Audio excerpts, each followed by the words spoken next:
je salue aussi les internautes qui nous suivent et probablement ceux qui, à distance et de manière décalée, pourront, par l'intermédiaire des réseaux sociaux, rediffuser et revoir ce que nous allons vous présenter aujourd'hui.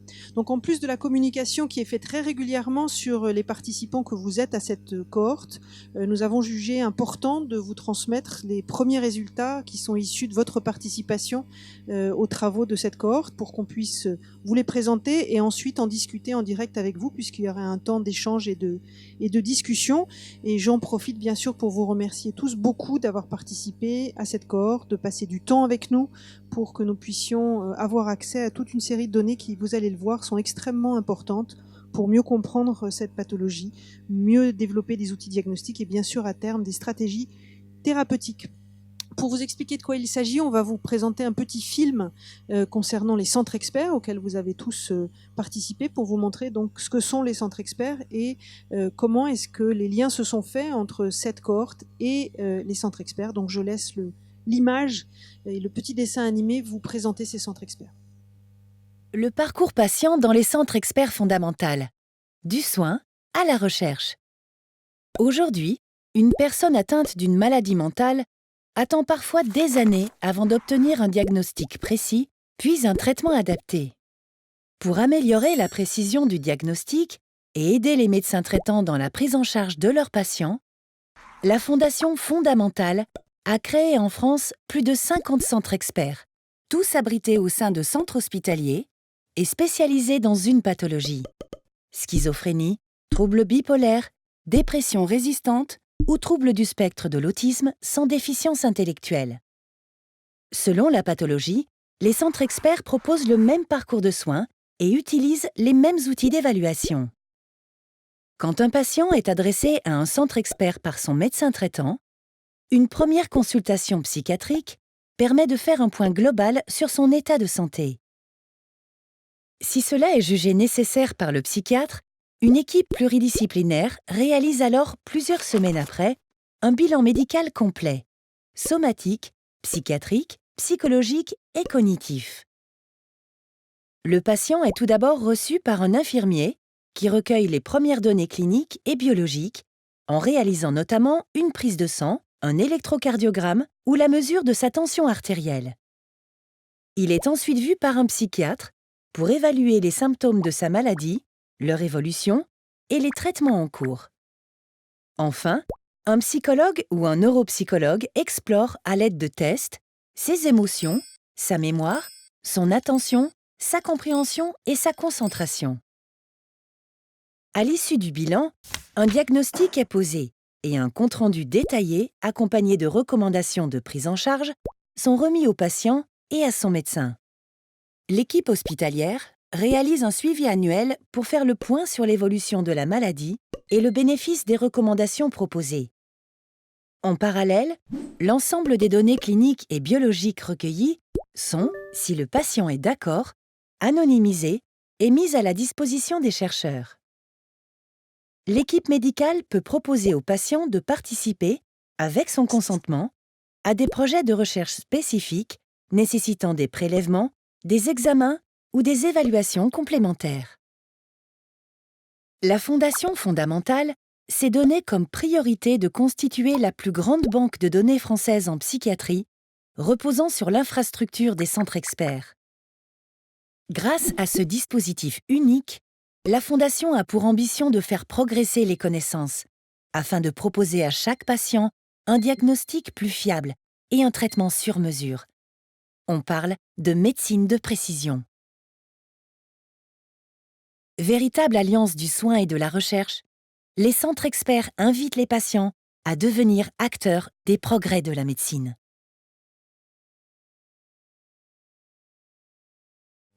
Bonjour, Pierre-Michel Lorca, donc ravi de vous accueillir. Donc je suis membre du comité de direction et exécutif de la Fondation et je coordonne la cohorte psycho-schizophrénie et donc c'est moi qui ai le plaisir d'animer cette partie-là où on va essayer de vous parler les éléments. Alors tout d'abord, pour bien comprendre cette notion de cohorte, Marion en a parlé à plusieurs reprises, il faut bien comprendre deux choses. Le réseau des centres experts, c'est un dispositif qui a été créé il y a maintenant 12 ans et dont l'objectif, c'était de proposer une évaluation des soins et des possibilités de recherche, alors pour mettre en place ce qu'on appelle un niveau expert au niveau du territoire français. Et il y a des centres experts pour différentes pathologies qui ont été portés par la Fondation fondamentale, des centres experts pour la pathologie schizophrénique, des centres experts pour la pathologie bipolaire, pour la dépression résistante et pour le trouble du spectre autistique sans déficit intellectuel. Donc en fait, ces différents centres experts sont des structures dont l'objectif c'est pour les individus de pouvoir produire une évaluation qui permet de donner des recommandations de prise en charge, donc c'est la partie soins, mais aussi la participation à des stratégies de recherche. Et une des stratégies de recherche qui a été mise en place suite à un appel d'offres qui est, vous avez probablement entendu parler, ça avait été lancé il y a une dizaine d'années, le projet investissement d'avenir, qui consistait à faire un grand emprunt, dans le cadre le pays a fait un grand emprunt qui permettait d'investir pour des dispositifs d'avenir, en santé mais pas seulement.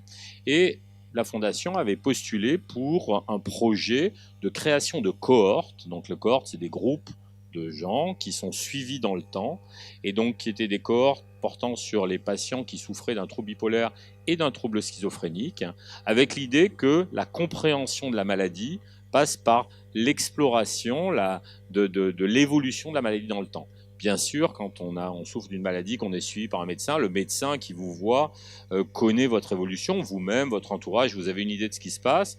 Mais l'idée, c'est parce que c'est assez difficile de mettre en place des surveillances comme ça au long cours, surveillance de l'évolution de l'état, et pour décrire cela de manière scientifique. Donc c'est ça le projet cohorte.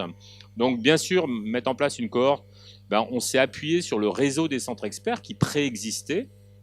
Et quand des patients viennent au centre expert schizophrénie, donc dans ce réseau-là, on leur propose de pouvoir intégrer la cohorte schizophrénie. Et donc cette cohorte a pour but, comme je le dis, de d'évaluer l'évolution de la maladie sur une période de temps donnée, une période de 3 à 5 ans, avec des évolutions annuelles qui permettent de voir quels sont les éléments qui ont changé en termes de symptomatologie, en termes de capacité fonctionnelle, mais aussi de bilan biologique.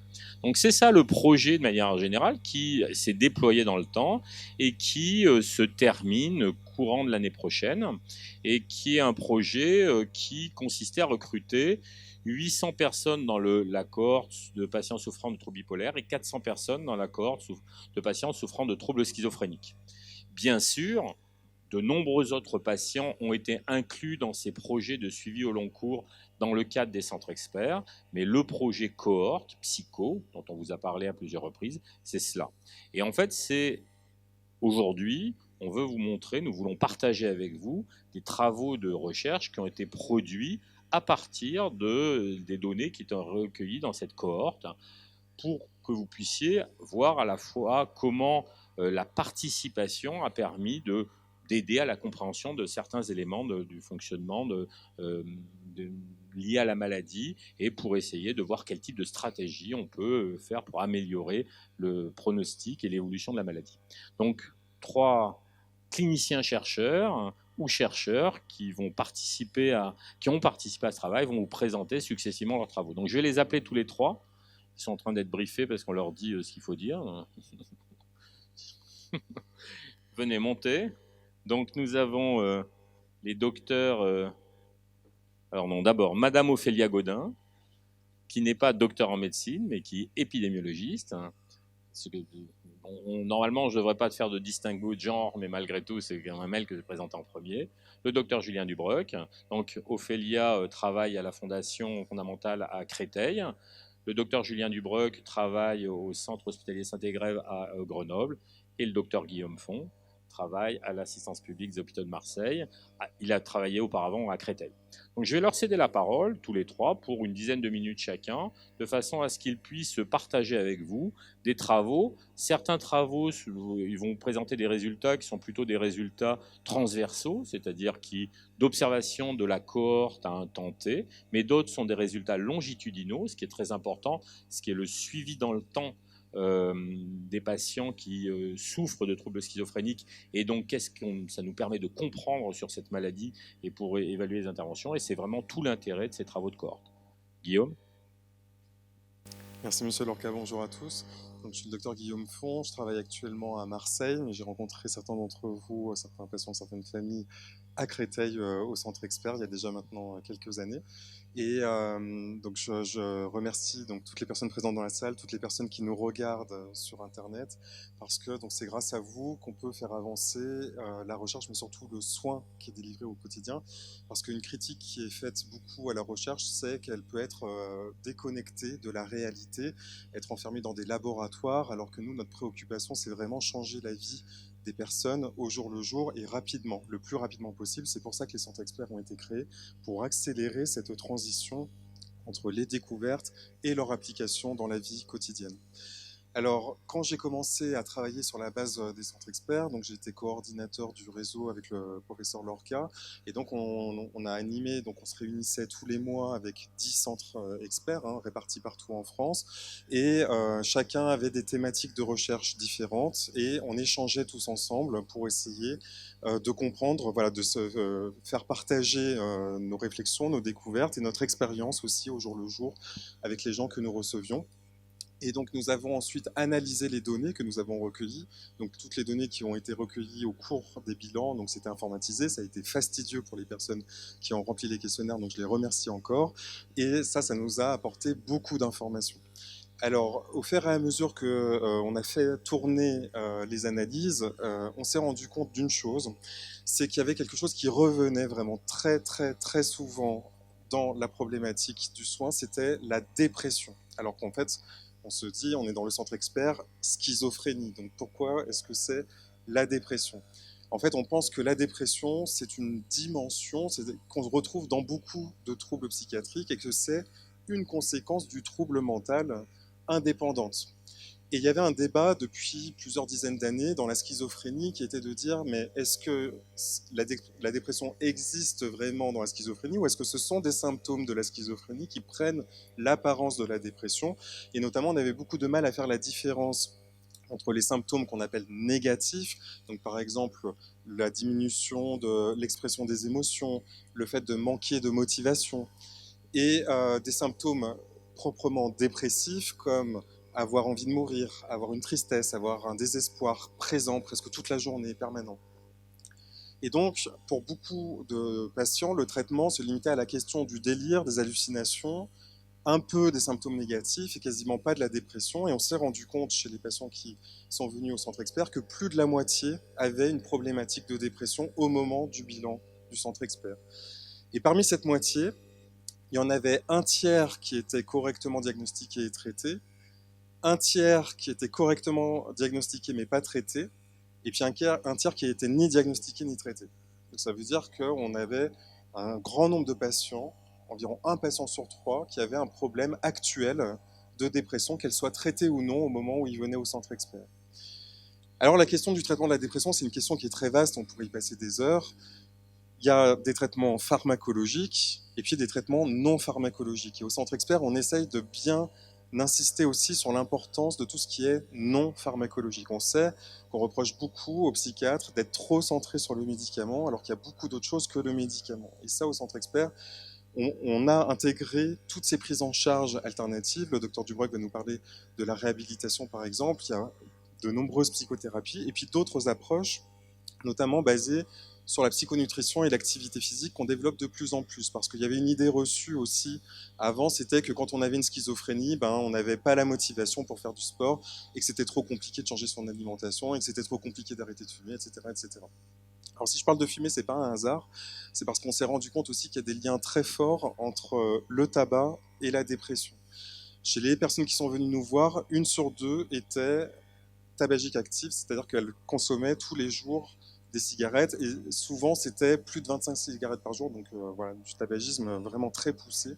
Et ça, on sait que ça crée de l'inflammation au niveau du cerveau et que ça augmente le risque de dépression. Pourquoi je dis ça? C'est parce qu'en fait, on a des recommandations de la HAS, la Haute Autorité de Santé de la Dépression en France, qui sont d'octobre 2017. Le tabac n'est pas mentionné dans ces recommandations, alors que l'alcool l'est. Donc on essaye de militer aussi pour que le tabac apparaisse clairement en disant c'est aussi important d'arrêter de fumer que de limiter la consommation d'alcool pour améliorer les symptômes de dépression. Donc c'est tout ça qu'on essaye de porter au sein du réseau des centres experts et je serais ravi de partager avec vous des questions si vous en avez tout à l'heure. Merci.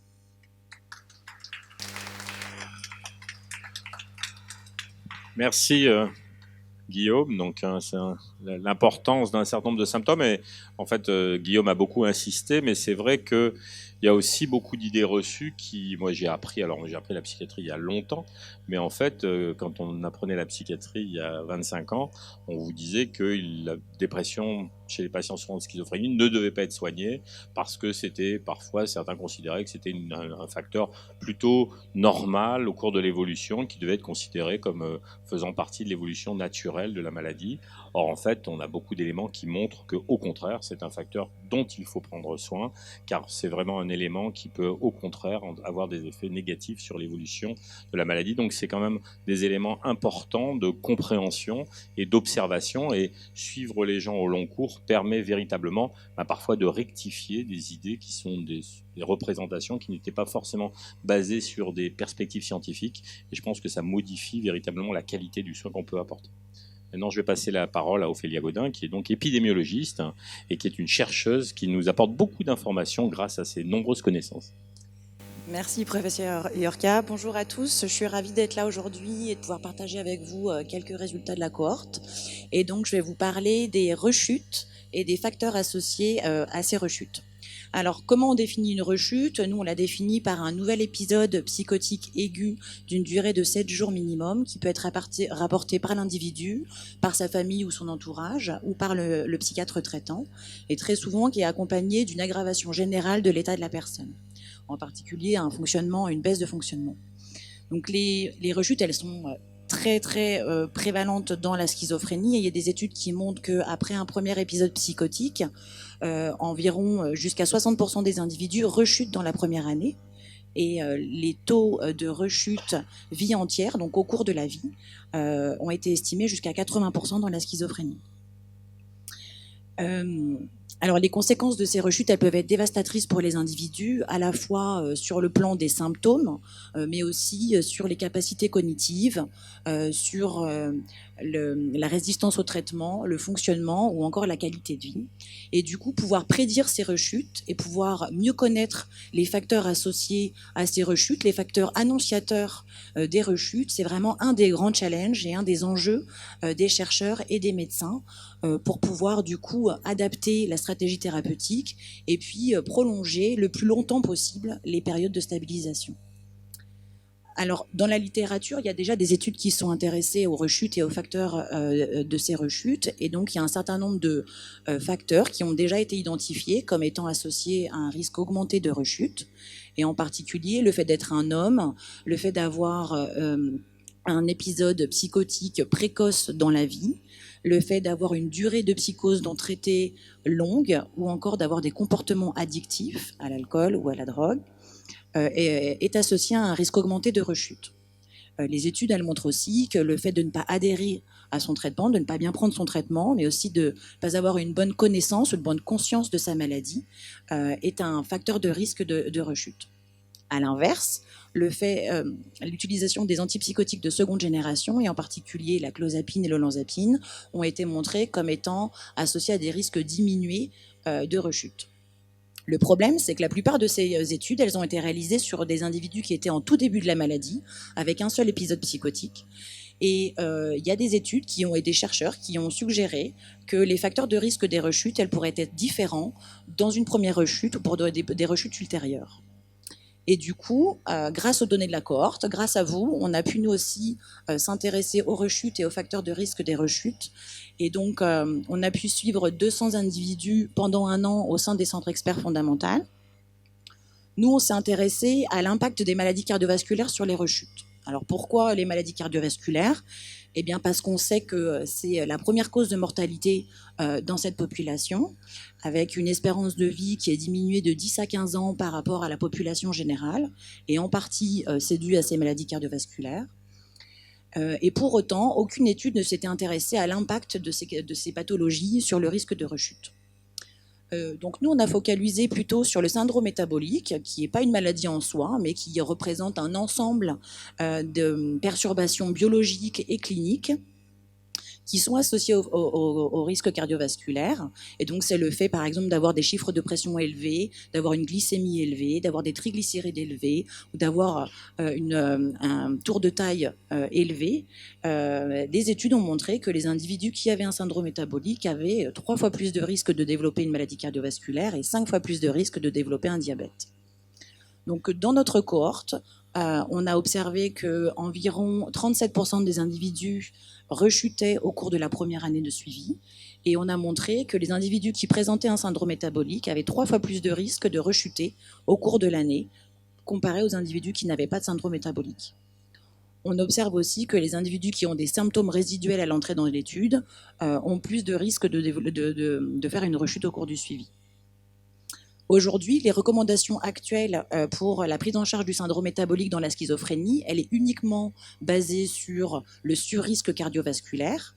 Grâce à cette étude, on suggère pour la première fois que finalement la prise en charge du syndrome métabolique, elle pourrait être bénéfique à la fois pour la santé physique, mais aussi pour le pronostic de la maladie.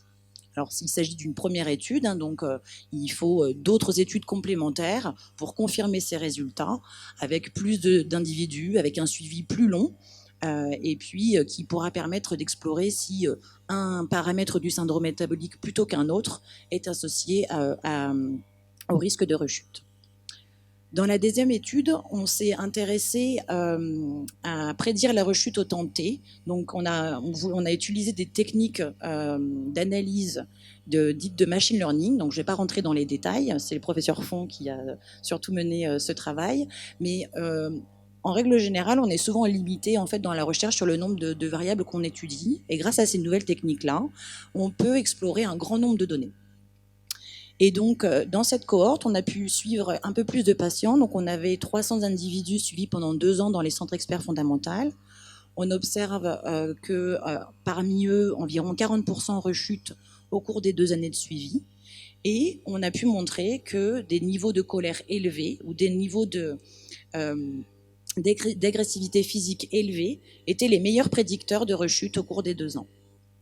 Dans les autres prédicteurs de rechute, on observait des facteurs plus classiques, comme par exemple le fait d'avoir un grand nombre d'hospitalisations au cours de la vie, ou alors d'avoir un certain nombre de symptômes résiduels fortement présents à l'entrée dans l'étude, et en particulier les délires et les hallucinations.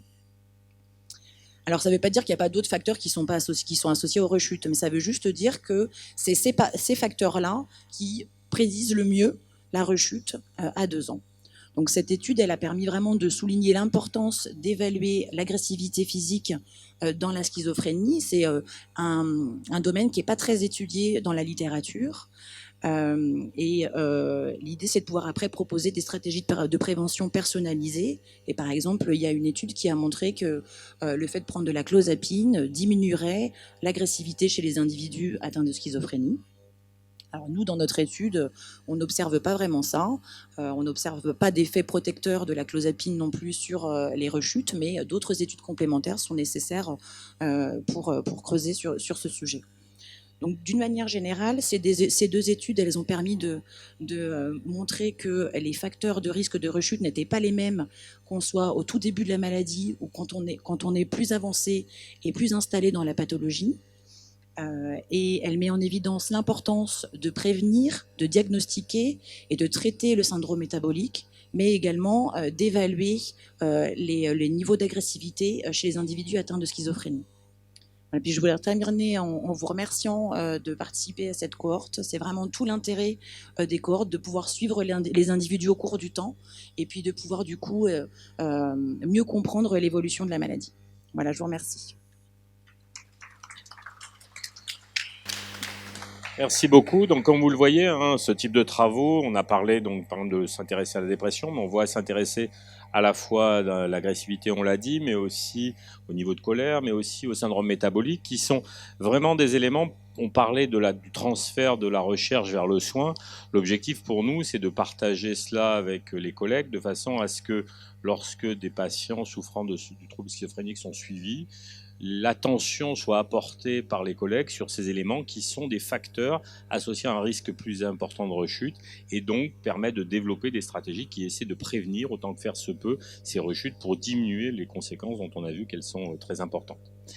Maintenant, je vais céder la parole au docteur Julien Dubreuc, qui travaille à Grenoble et qui est spécialisé dans tout le domaine de la réhabilitation, de la réhabilitation psychosociale, qui est un des pionniers dans ce domaine en France, qui a pris beaucoup d'ampleur à l'heure actuelle et avec le gouvernement qui soutient fortement le développement de centres comme celui qu'il anime et donc qui connaît tous ces aspects-là qui sont véritablement un aspect qui entraîne un changement de paradigme sur la prise en charge de la schizophrénie en partant du postulat qu'on peut envisager le rétablissement et que le rétablissement c'est quelque chose qui se définit par le patient et donc ça c'est vraiment des éléments importants et donc à côté de ces travaux sur la réhabilitation psychosociale il anime le centre expert de schizophrénie à Grenoble et il va nous donner des éléments justement en faisant le lien entre ces deux activités.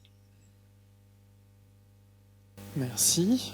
Merci beaucoup du coup Pierre-Michel pour cette introduction. Merci à vous d'être présent et merci aux personnes qui nous suivent sur Internet. C'est un vrai plaisir de pouvoir en fait restituer les résultats de ces recherches qui n'existeraient pas sans votre implication et votre implication tous les ans pour des visites qui peuvent être assez longues avec plein d'auto-questionnaires, des prélèvements et donc on vous en remercie vraiment.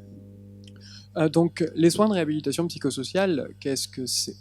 Globalement, ça va être l'ensemble des actions qui permettent de renforcer l'autonomie d'une personne qui a un trouble psychique sévère, parmi lesquels figure la schizophrénie, renforcer aussi son inclusion dans la communauté, dans un milieu de son choix et avec le moins d'intervention professionnelle possible, et de soutenir le rétablissement. Alors le rétablissement, le professeur Lorca l'évoquait, on peut le comprendre de différentes façons. Ça peut être la disparition complète des symptômes et des conséquences de la schizophrénie. C'est le cas pour 15% des personnes environ, et c'est tout l'enjeu de la détection précoce et de la mise en place ultra rapide de soins de réhabilitation psychosociale. Mais c'est aussi et surtout l'amélioration du fonctionnement et de la qualité de vie des personnes, et ce qu'on va appeler le rétablissement du point de vue des usagers, qu'ils ont très bien défini donc eux-mêmes, qui est la reprise d'espoir, la redéfinition d'une identité positive au-delà de la maladie, le fait de reprendre le contrôle de sa vie et de pouvoir vivre une vie riche et pleine de sens. Donc, qu'est-ce qu'on entend par soins de réhabilitation psychosociale ? Vous allez voir que c'est très très large. Il peut y avoir donc l'éducation thérapeutique qui va permettre globalement de mieux se connaître soi-même avec ses forces et ses difficultés, mieux connaître aussi les difficultés liées à la pathologie et les stratégies pour y faire face. Ça va parler bien sûr des symptômes et des traitements, mais pas que, ça peut parler aussi de la possibilité du rétablissement. Il y a donc également les thérapies cognitives et comportementales qui peuvent se faire en individuel ou en groupe, qui vise à permettre de réduire la détresse liée aux hallucinations, de prendre du recul sur les idées d'interprétation, de pouvoir travailler sur la gestion du stress, sur l'estime de soi, et de pouvoir aussi, du coup, mieux gérer tous les symptômes qu'on peut avoir. Il y a l'entraînement aux habiletés sociales, qui permet, en fait, globalement, il y a beaucoup de jeux de rôle qui vont permettre d'être plus à l'aise dans les interactions sociales, et comme on se sent plus à l'aise, d'avoir plus tendance à s'y confronter, et qui peut aussi se mobiliser dans le cadre professionnel, mais dans le cadre aussi d'autres choses, comme les situations de séduction ou autres. Il y a également la remédiation cognitive, qui est un ensemble de techniques qui visent à améliorer du coup la concentration, la mémoire, les capacités à s'organiser, à décrypter les émotions des autres à partir des expressions du visage, les intentions des autres dans une situation sociale. Tout ça, pas pour être plus performant dans une salle, dans un centre expert, mais pour pouvoir mieux s'organiser dans son quotidien, dans son travail, et pouvoir se réinsérer et atteindre les objectifs de son choix. Il y a également d'autres types d'interventions, comme l'emploi accompagné, le logement accompagné, ou tout ce qui va être reprise d'activité physique et soins à la santé physique, ou alors soutien à la parentalité. Donc vous voyez que c'est extrêmement large. Ces interventions, est-ce qu'elles marchent ? La réponse très claire de la littérature, c'est oui, elles marchent. L'éducation thérapeutique permet de renforcer l'adhésion aux traitements médicamenteux et de réduire la fréquence des réhospitalisations. Les thérapies cognitives et comportementales marchent très bien sur les symptômes positifs, hallucinations et idées délirantes, les entraînements aux habiletés sociales très bien sur les symptômes négatifs et le fonctionnement social, et la remédiation cognitive très bien sur le fonctionnement cognitif et le fonctionnement général au quotidien. L'emploi accompagné aussi favorise clairement la reprise d'emploi. Ces interventions, elles marchent, mais est-ce qu'elles sont disponibles partout ? Et là, c'est ce que disait du coup le professeur Lorca, c'est bien là tout l'enjeu. Globalement, en 2010, ce qu'on retrouvait dans les données d'une étude française sur plus de 5000 personnes, c'est qu'il y avait moins de 15% des gens qui accédaient à des soins de réhabilitation avec des chiffres extrêmement bas pour la remédiation cognitive, 1%, les habiletés sociales, 1%, les thérapies cognitives et comportementales, 2%, etc. Donc ça s'est amélioré avec le développement des soins de réhabilitation psychosociale et des politiques volontaires depuis 2017 avec l'inscription dans la loi de la réhabilitation psychosociale. Et globalement, qu'est-ce qu'on a montré grâce à l'étude qu'on a réalisée sur la cohorte des centres experts schizophrénie?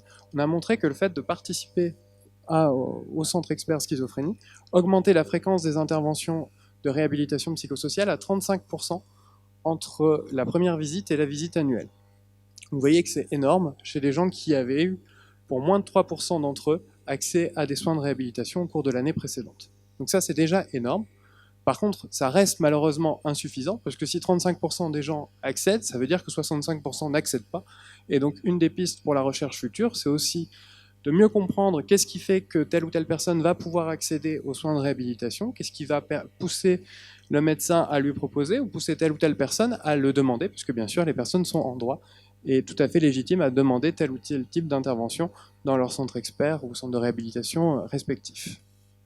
Après, ces interventions, je vous ai dit qu'elles marchaient dans la littérature, mais elles marchaient dans des conditions, on va dire, très strictes, celles qui sont faites la plupart du temps dans les études randomisées contrôlées. Est-ce qu'elles marchaient aussi bien en vie réelle? C'est la question sur laquelle on s'est penché, avec un suivi longitudinal à 1 an chez les personnes incluses dans les centres experts schizophrénie.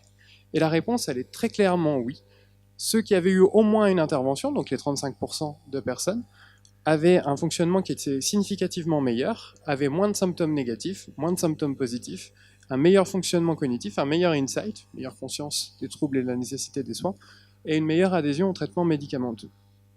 Et au niveau de l'analyse statistique, c'était le fait d'avoir participé, d'avoir reçu au moins une intervention de réhabilitation psychosociale qui était le facteur explicatif principal de l'amélioration. On a vu que les interventions avaient les effets attendus, mais aussi que leurs effets pouvaient être plus larges. Par exemple, la remédiation cognitive, elle marchait sur le fonctionnement cognitif, soit, tant mieux, mais elle marchait aussi sur les symptômes. Et les thérapies cognitives et comportementales et les entraînements aux habiletés sociales marchaient sur leur cible, mais marchaient aussi sur le fonctionnement cognitif. Donc qu'est-ce que ça nous dit tout ça? Ça nous dit qu'en fait, les interventions, si on les associe entre elles, elles sont plus efficaces. Et donc, en gros, si une personne reçoit une intervention, c'est beaucoup mieux que si elle en reçoit 0, mais si elle en reçoit 2, c'est mieux qu'une, et si elle en reçoit 3, 4 ou 5, qui sont synergiques entre elles, ça va être encore mieux pour la personne.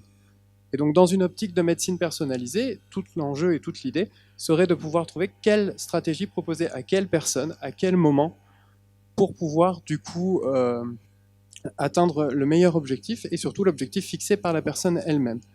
C'est aussi pour ça qu'une des perspectives va être aussi d'évaluer l'efficacité des interventions reçues dans les centres experts sur le rétablissement. Cet auto-questionnaire que beaucoup d'entre vous doivent se rappeler, la STORY, qui peut être assez difficile et assez contraignant à remplir, mais qui fournit un certain nombre d'informations capitales pour permettre de proposer les interventions, non seulement à partir de ce qui va être repéré par l'équipe des centres experts, mais aussi et surtout à partir du stade de rétablissement où en est la personne.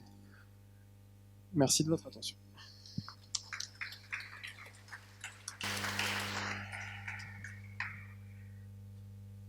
Merci beaucoup. Donc maintenant, on place aux questions.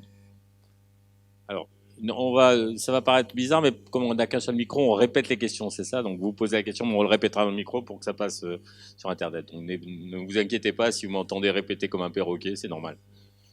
Allez-y.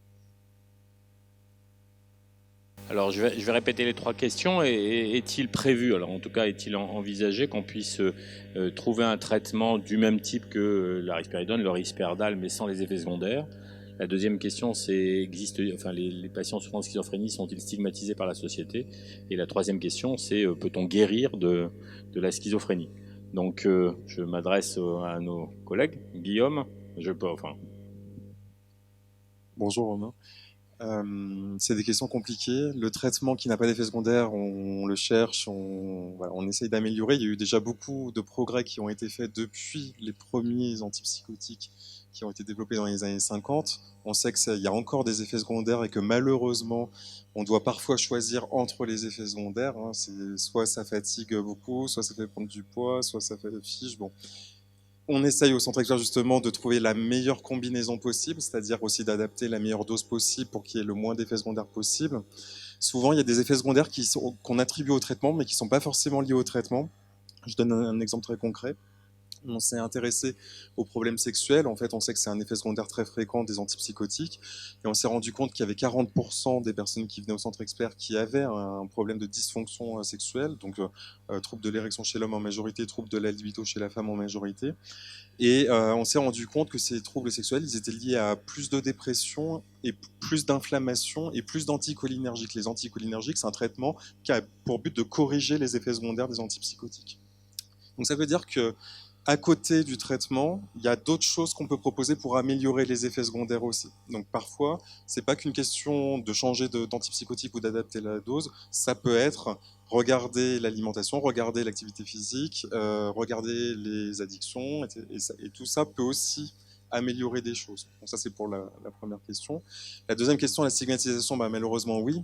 On est en train quand même d'avancer, je pense, parce que il y a un de nos collègues qui a sorti un livre récemment sur la psychiatrie dans la pop culture, en fait, psychiatrie dans les séries télé. Moi, c'était un sujet qui m'avait intéressé quand j'étais à Montpellier, parce que ma conviction, c'est qu'en fait, ce qui serait encore plus efficace que toutes les campagnes qu'on pourrait faire, ce serait d'avoir une vraie bonne série télé, en fait, avec des personnes qui puissent incarner ce qu'est la maladie schizophrénie aujourd'hui, tout comme on a déjà la bipolarité maintenant dans les séries télé, alors qu'elle n'était pas si connue que ça il y a une quinzaine d'années.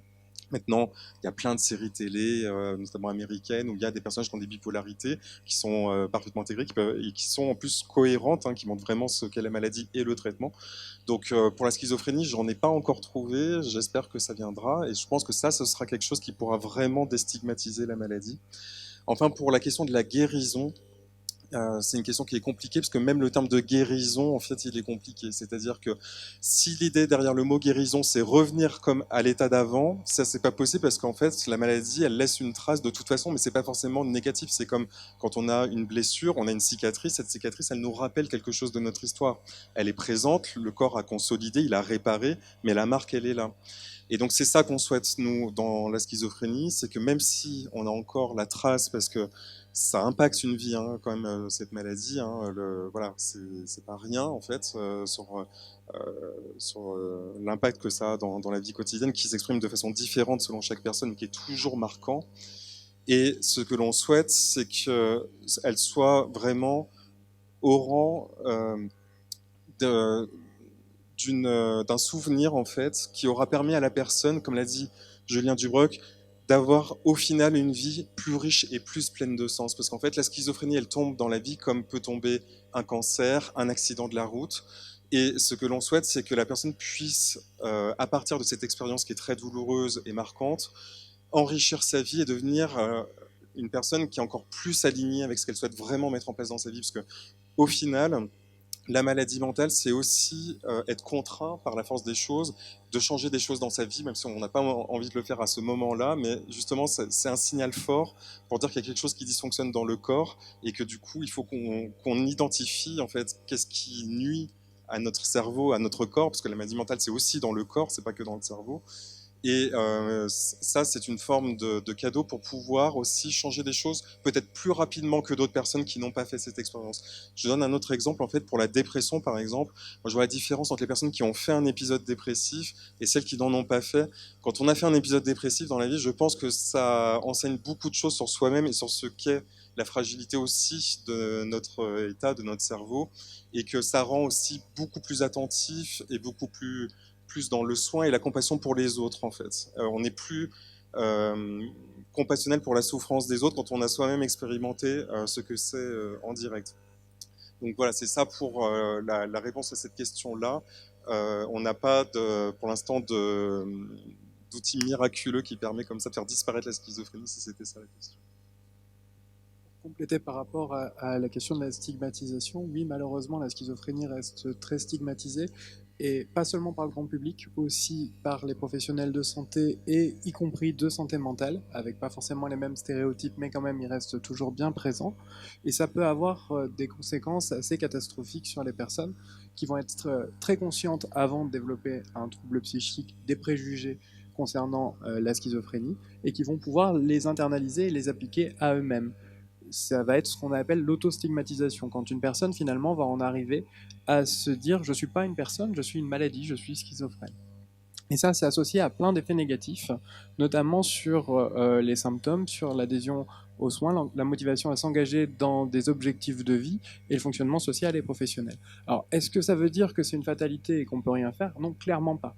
Les recherches montrent que le fait de faire des campagnes de réduction du coup de la stigmatisation auprès du grand public, ça a une efficacité, que les pays où en fait ça va être moins stigmatisé d'aller consulter un psychiatre, les personnes vont être moins auto-stigmatisées et vont davantage se considérer comme rétablies. Les professionnels de santé mentale, changer leur regard sur les personnes est capital, et c'est là tout l'enjeu de ce changement radical de paradigme qu'indiquent les pratiques orientées rétablissement, et cette diffusion large dans les hôpitaux et dans les CMP permettra de changer le rapport entre le médecin et le patient pour quelque chose de beaucoup plus horizontal et collaboratif. Donc ça, c'est quelque chose de capital. Et on peut réduire avec des soins spécifiques aussi cette auto-stigmatisation pour qu'on puisse dire aussi à toutes les personnes, non, vous n'êtes pas schizophrène, vous avez une schizophrénie et vous pouvez vous rétablir. Alors, la question était, est-ce que les CMP sont formés et que peuvent proposer ce type de soins? Malheureusement, à l'heure actuelle, insuffisamment. Donc il y a heureusement des centres experts et des centres de réhabilitation qui se développent au moins 1 voire 2 par département. Donc ça, c'est une très bonne chose pour renforcer l'accessibilité des soins de réhabilitation.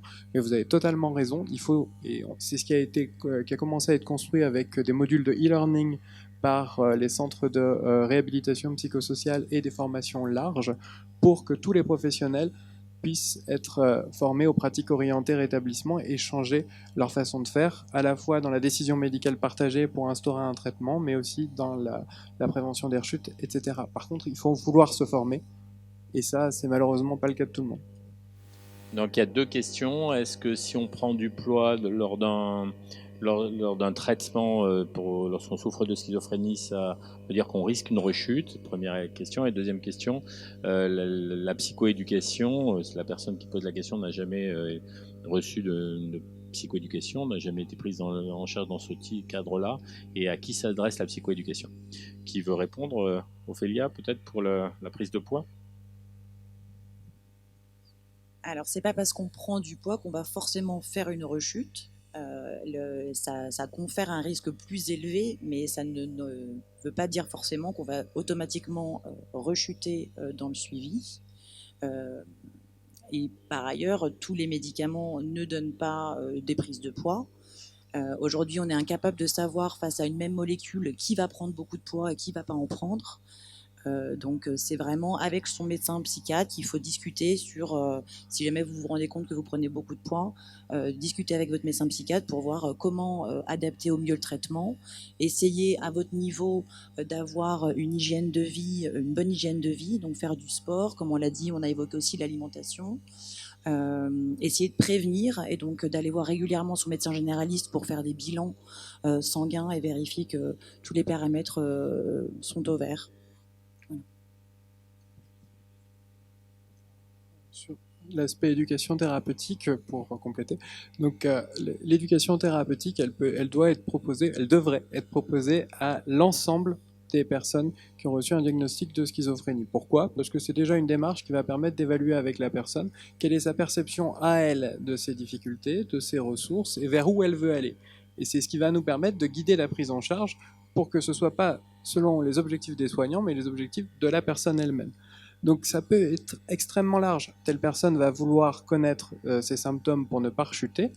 Telle personne va vouloir connaître les symptômes de la maladie pour l'expliquer à sa copine ou son copain, ou pour savoir quoi divulguer à qui, comment, pour sa réinsertion professionnelle. Donc en fait, les objectifs, ça va être selon les objectifs de chacun, de pouvoir apporter en fait l'ensemble des connaissances et des compétences qui vont pouvoir être nécessaires pour faire face aux difficultés posées par la maladie. Potentiellement à tout le monde. Les médecins ont pendant longtemps été très jaloux de leurs connaissances. En fait, on a changé quand même d'époque et je pense qu'il y a une nécessité dans tous les domaines. Et la psychiatrie n'échappe pas du tout à cela. Et dans toutes les pathologies, à tous les moments de la maladie, que la connaissance soit partagée pour les objectifs. Parce que je pense que quand on sait quelque chose de sa maladie et des traitements qui sont mis en jeu, je pense qu'on gagne une possibilité d'action par rapport à ça, individuelle, et je crois que c'est important.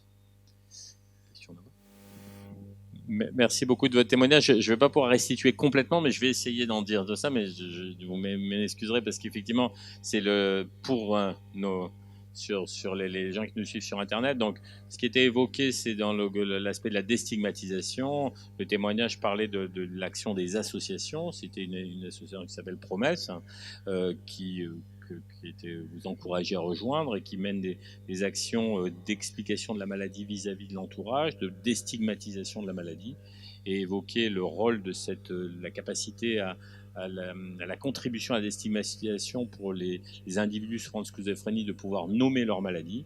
Et vous évoquiez également l'existence d'une page Facebook qui s'appelle Schizophrène fier et fier, qui est élaborée par une jeune femme souffrant de schizophrénie et qui justement témoigne dans ce cadre-là.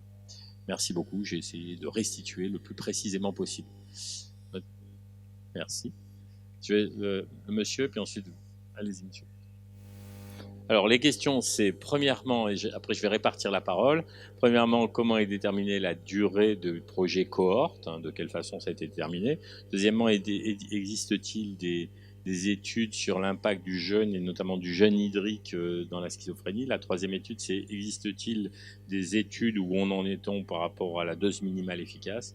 Et la quatrième question, c'est comment sont organisés les échanges internationaux, européens, autour de ces problématiques de maladie. Donc on va commencer par la durée avec Ophélia, qui est épidémiologiste, qui va pouvoir nous répondre, j'en doute pas. Puis après, on passera le jeûne avec Guillaume, dont c'est la marotte. Et ensuite, on verra la suite. Aujourd'hui, dans la cohorte psycho, on suit les individus pendant 5 ans. En réalité, on aurait aimé les suivre bien plus longtemps. On s'est arrêté à 5 ans pour des raisons financières, en vrai. L'idée, c'est vraiment d'avoir suffisamment de recul et suffisamment de suivi pour pouvoir détecter des événements qui vont arriver au cours du temps et avoir suffisamment de puissance pour pouvoir les détecter et suffisamment de données pour après les analyser. Dans l'idéal, on aimerait suivre éternellement et vraiment tout le temps les individus, histoire de vraiment voir les différents événements qui vont arriver les uns derrière les autres et pouvoir réécrire l'histoire de la maladie et mieux la comprendre. Donc, quand vous dites jeûne hydrique, c'est jeûne sec ou c'est quoi jeûne hydrique pour vous? Oui, on boit de l'eau quand même. D'accord, ok. Je vais essayer de faire court. Un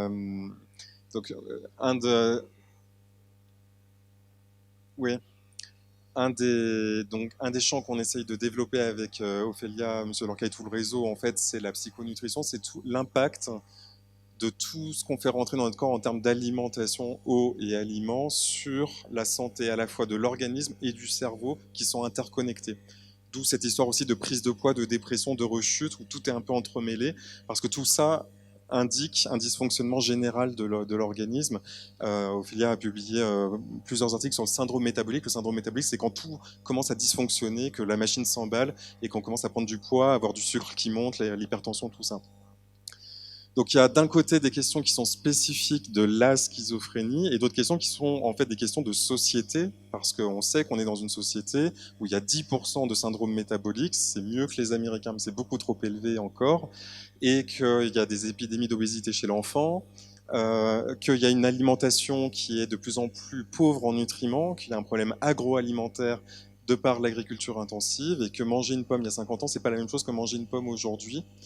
Et que c'est pas de dire il faut bien manger qu'il suffit à faire ce qu'il faut en fait pour avoir la meilleure alimentation possible. Donc ça c'est le champ de la psychonutrition. Alors la question spécifique du jeûne là-dedans, pourquoi est-ce qu'on parle de jeûne? Donc j'explique pour les personnes qui connaissent peut-être pas le sujet. Il y a des études, en fait, donc j'ai collaboré avec des Allemands, donc vous posiez la question de la collaboration européenne. Les Allemands, ils sont beaucoup plus en avance que nous sur la question du jeûne, les Russes aussi, parce que c'est rentré dans la culture, en fait. Il y a 15 à 20% des Allemands qui ont fait au moins un jeûne une fois dans leur vie, tout type de jeûne confondu. Le jeûne, c'est priver son corps de nourriture pendant plus de 6 heures. Ça, c'est la définition biologique. Donc, on est tous en jeûne le matin quand on se lève, d'où le sens de déjeuner, sortir du jeûne. La question, c'est si je prolonge ce jeûne, est-ce que ça a des effets sur mon organisme et notamment des effets positifs? Alors quand je jeûne, en fait, je vais activer quelque chose dans mon corps qui a un nom compliqué, la sanogenèse. C'est mon corps s'active pour aller chercher de la nourriture. Ça l'active, c'est enregistré dans l'évolution. Il y avait comme ça un mécanisme de secours pour aller trouver de la nourriture quand on était en privation de nourriture. Et c'est important de rappeler qu'on n'était pas programmé pour recevoir de la nourriture toutes les 8 heures, à heure bien fixe, très riche en sucre, en calories, etc. Donc quelque part, on a un corps qui est exposé à des choses pour lesquelles il n'est pas programmé. Ça, on le sait. Et c'est pas une question de schizophrénie, c'est une question de société occidentale. À partir de là, donc qu'est-ce qu'on sait sur les effets du jeûne? Alors là, je vais parler du jeûne thérapeutique, c'est un jeûne très spécifique.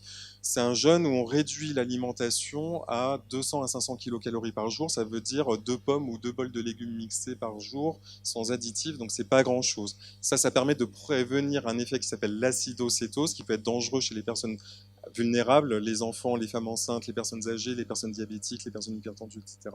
Donc toujours encadré médicalement, ça c'est très important, pas le faire tout seul chez soi, pendant 1 à 3 semaines. Et ce que les Allemands ont démontré, c'est que ça améliore les signes d'inflammation, de maladies inflammatoires chroniques comme la polyarthrite, mais qu'en plus de ça, chez les personnes qui avaient de l'anxiété et de la dépression, ça améliore l'anxiété et la dépression en seulement 48 heures, ce qui est beaucoup plus rapide que n'importe quel antidépresseur qui met 3 semaines à agir. Donc à partir de là, voilà, il y a un nouveau courant qui est de proposer le jeûne en complément du traitement, par exemple, de la dépression. Dans la schizophrénie, on a 0 donnée. Pourquoi on a 0 donnée dans la maladie mentale en général? C'est parce que je pense que ça n'intéresse pas les financeurs. Je n'ai pas proposé encore le projet. Au vu de ce que je vois comme retour des personnes qui financent, c'est pas facile de faire changer les paradigmes.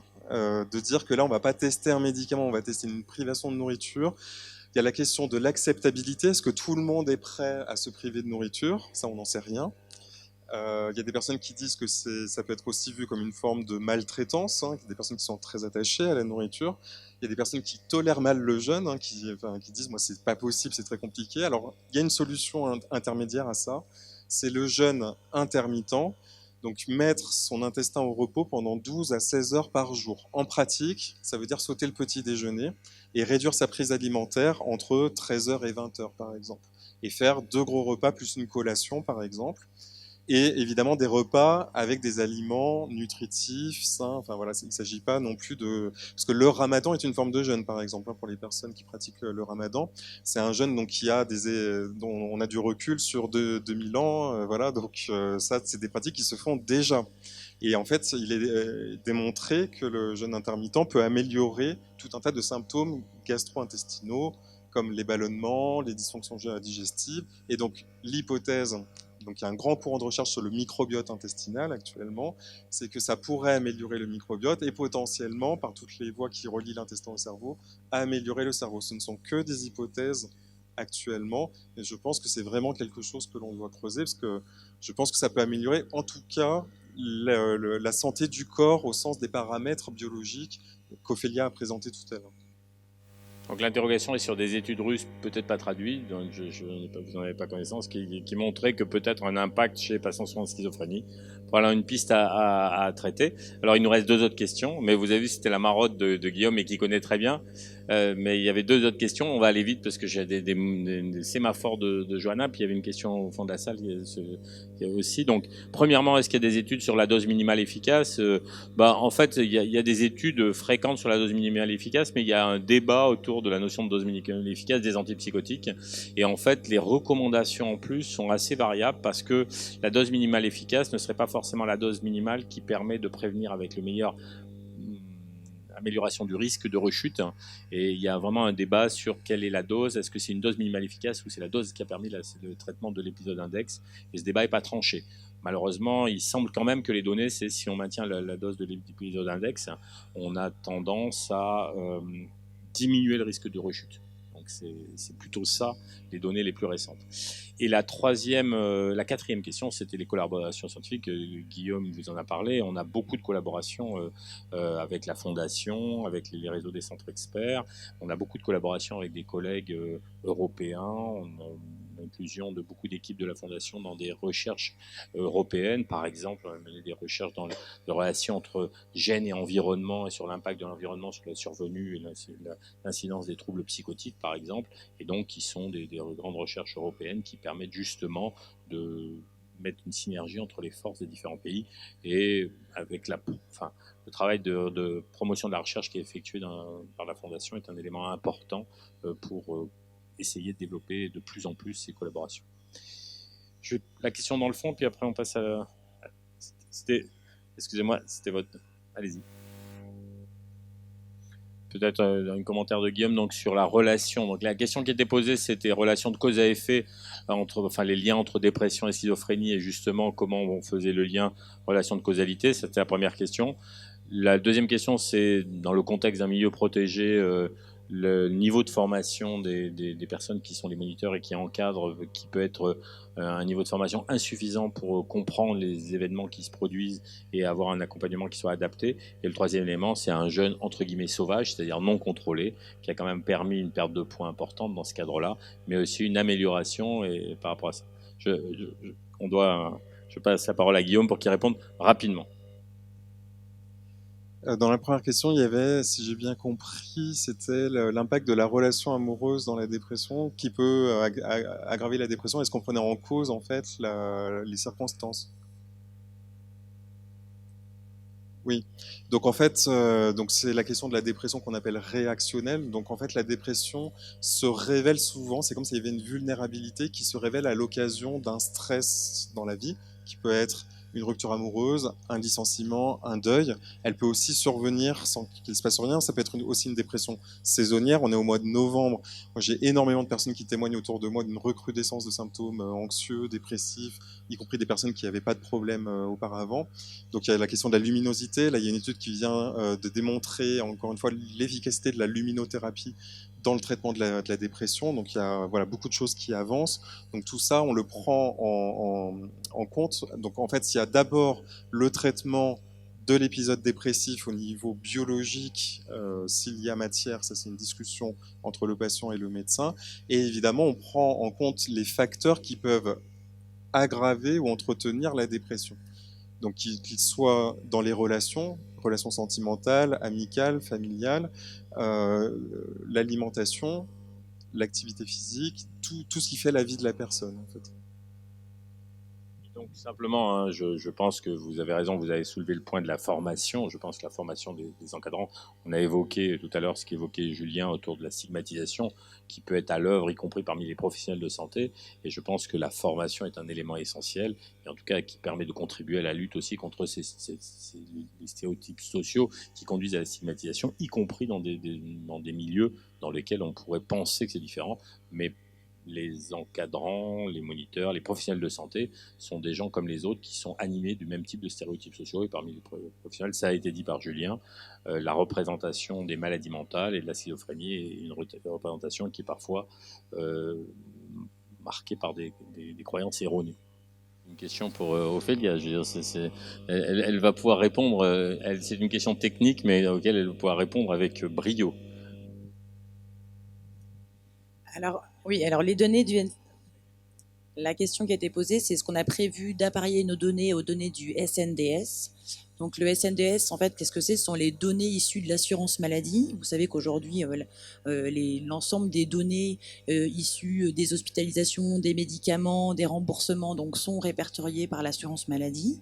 Et donc, il y a des grandes bases de données de la population générale française avec toutes ces données d'assurance maladie, les données aussi du CEPIDC qui recueille les décès en France. Et qui sont une véritable source d'information sur les parcours de soins des individus. Donc oui, il est prévu que nous appareillions nos données de la cohorte aux données du SNDS. C'est encore assez compliqué aujourd'hui. Il y a beaucoup de démarches administratives et légales à mettre en place pour pouvoir le faire. Et donc on essaye, alors on est dedans, on essaye de les appareiller au maximum. Et l'idée, ça va être de pouvoir, du coup, évaluer les parcours de soins des individus, les hospitalisations. On vous pose plein de questions aussi sur quand est-ce que vous avez été hospitalisé la dernière fois, puis combien de temps ça a duré, et puis est-ce que vous prenez tel traitement et tout et tout. C'est des questions qui sont compliquées, il faut se rappeler de plein de choses. Grâce à ces données-là, si on a Paris, du coup, on va avoir toutes ces données qui sont objectives et ça va être beaucoup plus facile à la fois pour vous et pour nous d'avoir les informations. Et puis, par exemple, aujourd'hui, on va aussi pouvoir, dans les données de l'assurance maladie, on va pouvoir essayer de regarder, par exemple, la prévalence de la schizophrénie avec les traitements qui sont rattachés à la schizophrénie. Et puis de comprendre les différentes, le parcours de soins de tous les individus. Donc la réponse était oui. Donc là, on va remercier, on va continuer à échanger, mais on va remercier les auditeurs qui étaient sur Internet, hein, puisque c'était, on interrompt maintenant la transmission Facebook Live.